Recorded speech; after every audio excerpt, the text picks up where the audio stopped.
Querido amigo, bienvenido a un nuevo episodio de Hay Más, un espacio dedicado a explorar la salud mental y el bienestar desde la perspectiva de alguien que lucha contra este tipo de desafíos. Un espacio en el que buscamos recordar que hay más que el dolor, más que el sufrimiento y la enfermedad. Hay más que este momento. Hay una vida plena que te espera. Te cuento que yo quise iniciar este podcast justo en la época de las fiestas de Navidad y Año Nuevo, porque sé que para muchas personas pueden ser tiempos difíciles por distintos motivos. En mi caso, desde hace varios años empecé a sentirme rara en el último par de meses del año. Inicialmente no entendía muy bien qué pasaba. Con el tiempo e investigando al respecto, creo que he podido entender bastante sobre por qué me siento mal llegada a esta época y también he descubierto una manera efectiva de navegar mejor la situación. Espero que esta experiencia pueda ayudarte a ti también.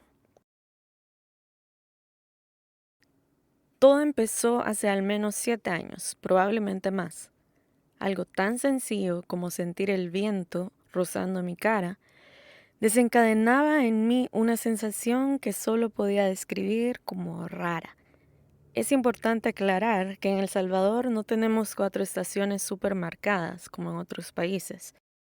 En los meses de octubre, noviembre y diciembre se van dando temperaturas un poco más frescas y vientos más fuertes. Eso es realmente lo único que podría decir que caracteriza la época de las fiestas en términos de clima. Entonces, como te decía, el sentir ese viento rozándome me generaba inmediatamente unas sensaciones corporales como las que tiene la ansiedad en mí. En particular, esa sensación de que el estómago se te hace como un nudo. Pero no era puramente ansiedad lo que me provocaba el viento. Había otras cosas más que no podía identificar, combinadas con esa ansiedad. En lo personal, a mí me gusta mucho entender lo que está pasando. Me ayuda a estar más tranquila. Así que estar en esa incertidumbre ante esas emociones ambiguas me generaba mucha incomodidad. Y toda la situación era peor porque era algo que sentía que no podía detener. Simplemente era como si la presencia del viento fuerte le enviara automática e inmediatamente alguna señal a mi cerebro que yo no alcanzaba a interceptar o a leer. Pasé un par de temporadas navideñas más simplemente haciendo lo mejor que podía con los efectos del viento en mí, tratando de distraerme y enfocarme en otras actividades en los momentos en los que más había viento. Pero cada vez me desesperaban más esos efectos que sentía en mí, hasta que comencé a analizar y a tratar de entender qué podría estar pasando. Después de mucho trabajo de pensar e investigar a lo largo de varias temporadas de fiestas, creo que he llegado a conclusiones acertadas sobre este fenómeno del viento y yo. En primer lugar está el tema de los sentidos. Resulta que nuestros sentidos tienen una gran facilidad para traernos recuerdos a la mente. El más poderoso es el sentido del olfato, pero todos los demás pueden conectarnos rápidamente con un recuerdo. El olor de ciertas flores o especies, un perfume, el olor de algún plato de comida o su sabor, escuchar una melodía, una canción, una historia, un cuento, un versículo, cierta voz, ver un objeto específico como una casa, un carro, una prenda de vestir, un juguete, un rostro particular, cualquier cosa que tus ojos puedan percibir. Sentir la lluvia, nieve, sol o viento en tu piel, el sentir ciertas texturas en tus manos, todas estas cosas pueden hacer que nuestro cerebro recuerde un evento específico que está asociado de alguna forma a esta sensación. En mi caso, descubrí que el viento me recordaba fácilmente al día en el que se celebra la Navidad tradicionalmente en El Salvador, que es en el día de su víspera, específicamente en la noche del 24 de diciembre. Es más, al menos entre mi familia y amigos, es común sustituir la palabra Navidad con el 24 cuando nos referimos a la celebración que tendremos en familia. Ya en el mes de diciembre, para mí es usual escuchar preguntas como ¿dónde vas a pasar el 24?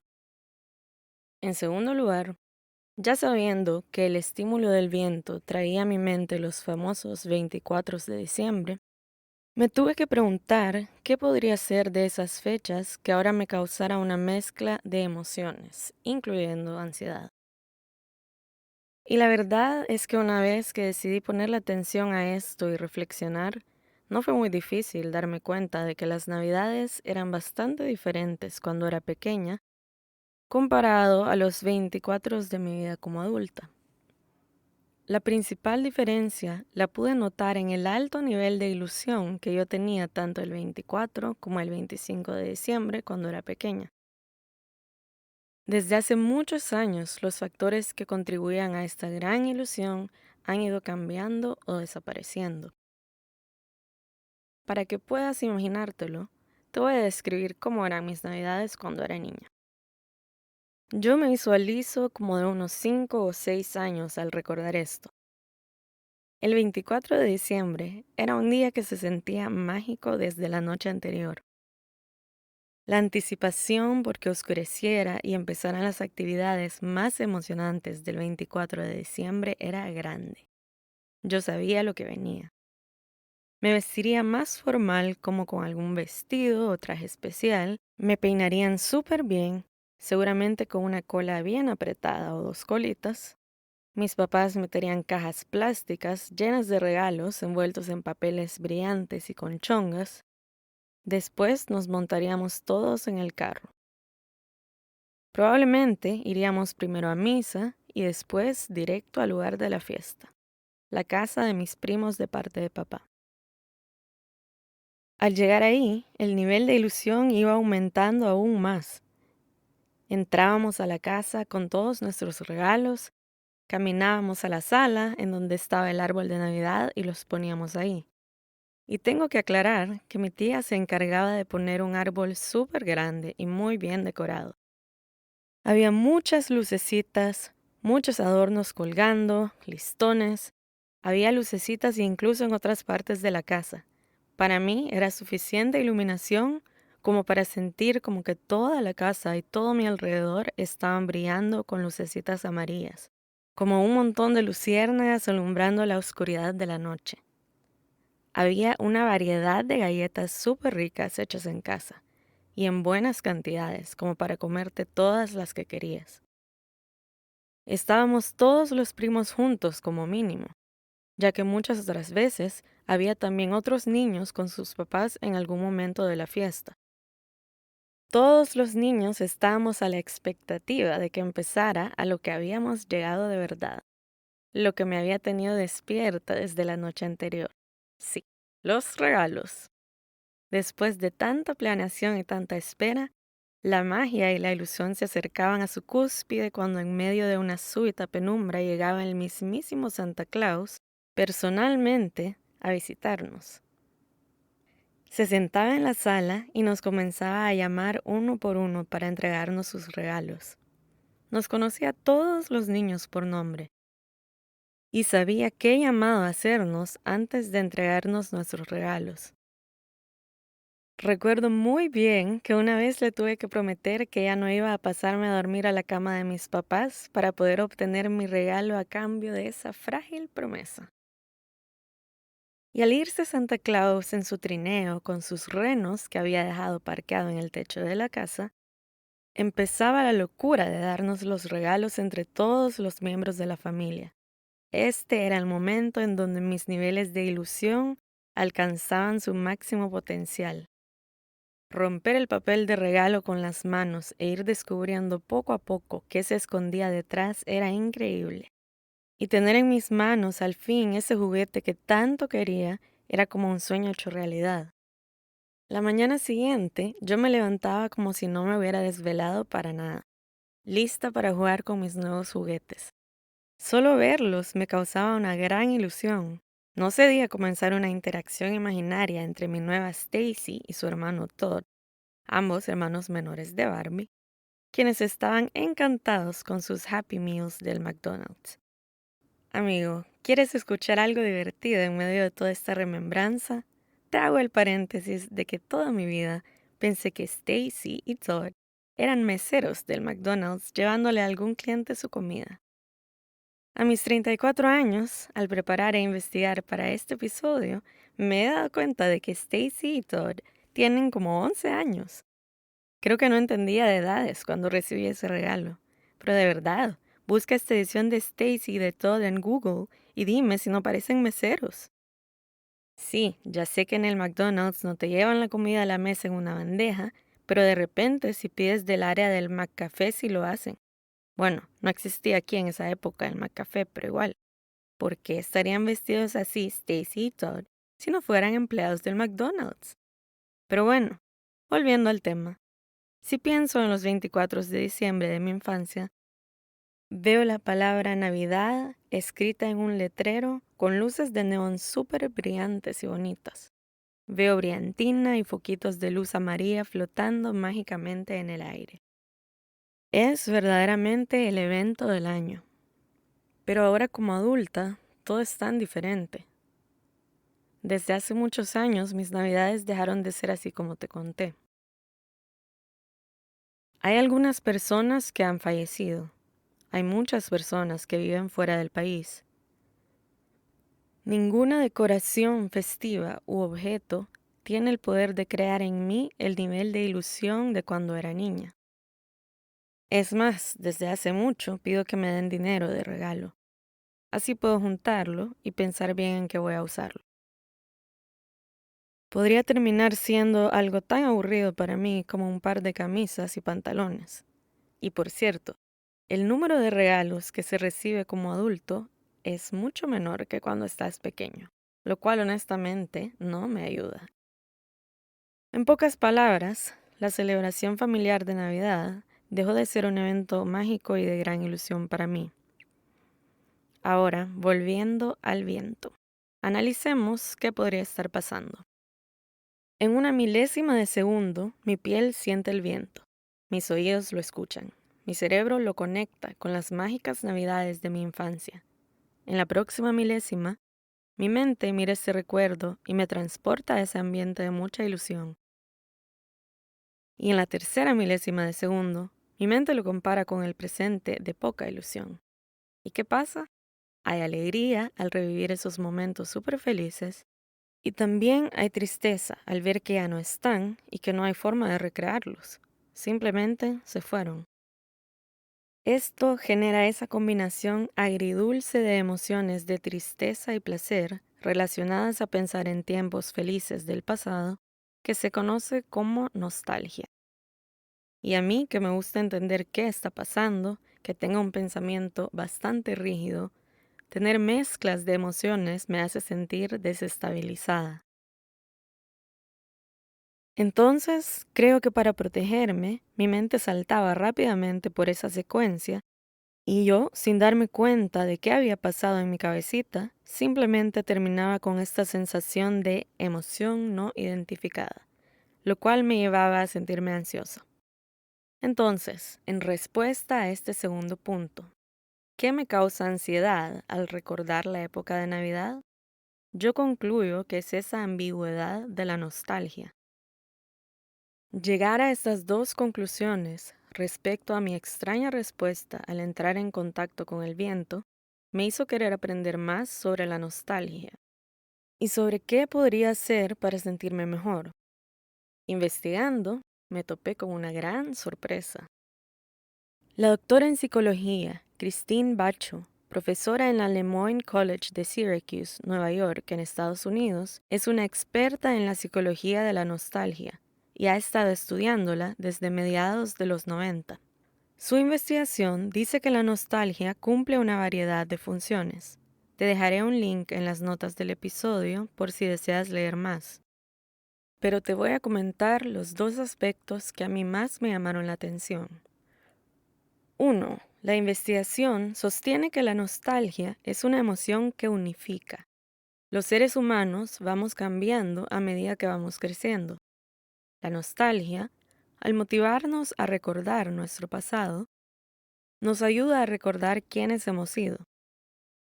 Esto, a su vez, nos ayuda a unificar nuestro sentido de quiénes somos y de nuestra identidad a través del tiempo. 2. La nostalgia nos ayuda a lidiar con el conflicto de que el paso del tiempo es irreversible y de que hay cosas que nunca vamos a poder recuperar. Esto lo hace al darnos la oportunidad de revisitar y revivir esos buenos momentos de nuestra vida.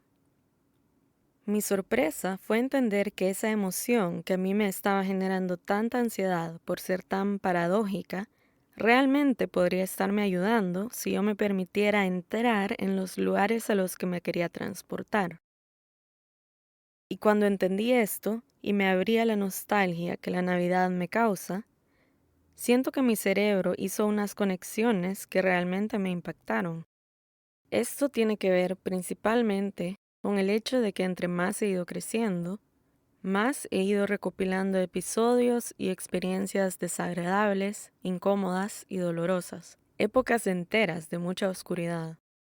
Como consecuencia, me comenzó a pasar que yo no podía parar a pensar en mi historia porque se convertía en una reflexión que me generaba mucho sufrimiento.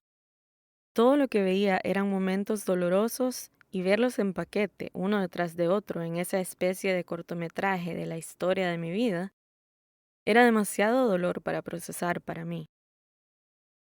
Este ejercicio de ver hacia atrás y ver un resumen de mi historia se convirtió en una de esas situaciones que podía hacerme sentir tanto sufrimiento que sentía una urgencia por desaparecer en ese mismo momento, porque no podía con tanto dolor. Yo sé que estoy hablándote en pasado, pero la verdad es que esto era así hasta hace un par de días. Pero al darme permiso de entrar en la emoción de la nostalgia que empecé a sentir en esta temporada navideña, pude recordar esos 24 de diciembre de cuando era pequeña, así como te los describí ahora. Y entonces me di cuenta de que mi historia personal no es toda oscura como yo la había estado percibiendo. Esas navidades mágicas fueron reales y también son parte de mi historia, de mi identidad. Y eso me convierte en una persona que no tiene una historia completamente pintada de negro. Esos momentos son como brochazos de blanco en medio de la oscuridad. Y poder comenzar a visualizar mi historia personal de esa forma me ha dado un poquito de alivio. El tema de cómo contamos nuestra historia personal alcanza para todo otro episodio. Yo apenas estoy aprendiendo de eso ahorita y sé que me va a tomar mucho tiempo, aprendizaje y práctica el poder llegar a construir una versión más acertada y saludable de mi historia personal. De todas formas, espero que este poquito que he aprendido en toda esta experiencia que te he contado te pueda ser útil. ¿Con qué te quiero dejar al final de este episodio, amigo? 1. Las emociones, ya sea placenteras o no placenteras, usualmente tienen un propósito para ayudarnos en nuestro bienestar. No dejes que pasen años antes de darle una mirada más profunda a alguna emoción que se te presenta constantemente y de tratar de descubrir qué es lo que está queriendo decirte o cómo puede ayudarte.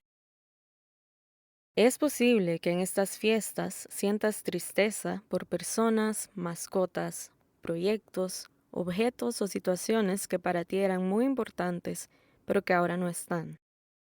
Te animo a que intentes convertir esa tristeza en nostalgia, es decir, a la tristeza de sentir esa falta, esa pérdida, agrégale el hacer un esfuerzo por recordar momentos felices, agradables, bonitos, relacionados a eso que ya no está. Solo tú conoces tu situación, así que cualquier esfuerzo que logres hacer en este sentido es algo por lo que deberías de sentirte orgulloso. 3. Finalmente, aprovecha todo lo que la nostalgia te puede ofrecer. Déjate que te transporte mentalmente a través de estos recuerdos que has encontrado, a estos momentos especiales. Permítete revivirlos y disfrutarlos. Esto te ayudará poco a poco a equilibrar tus emociones respecto a esa pérdida. También puedes apoyarte en esa nostalgia para apreciar tu propia historia y cómo eso que estás recordando la ha hecho mucho más luminosa y ha contribuido a ir construyendo tu propia identidad. Y como un bonus, te tengo un punto número 4. Si tú crees en Dios o te gustaría empezar a mejorar tu vida espiritual, te recomiendo que esta Navidad hagas un intento por conocer más sobre las devociones al Niño Jesús. El poder conectarte con Jesús en forma de un bebé, de un niñito, te puede ayudar a encontrar muchísima más dulzura y cercanía en esa relación que tú tengas con Jesús, con Dios, y te puede ayudar a encontrar también un consuelo y una compañía especial y diferente en estas épocas. Bueno, llegamos al fin de este episodio y quiero pedirte que si te gustó o ayudó, que dejes un comentario, que sigas al podcast y que dejes una reseña. Te lo voy a agradecer mucho, ya que con esto contribuyes a la calidad del contenido y a que más personas puedan descubrirlo. Gracias por estar aquí. Nos vemos en el próximo episodio. Y ánimo, porque siempre hay más.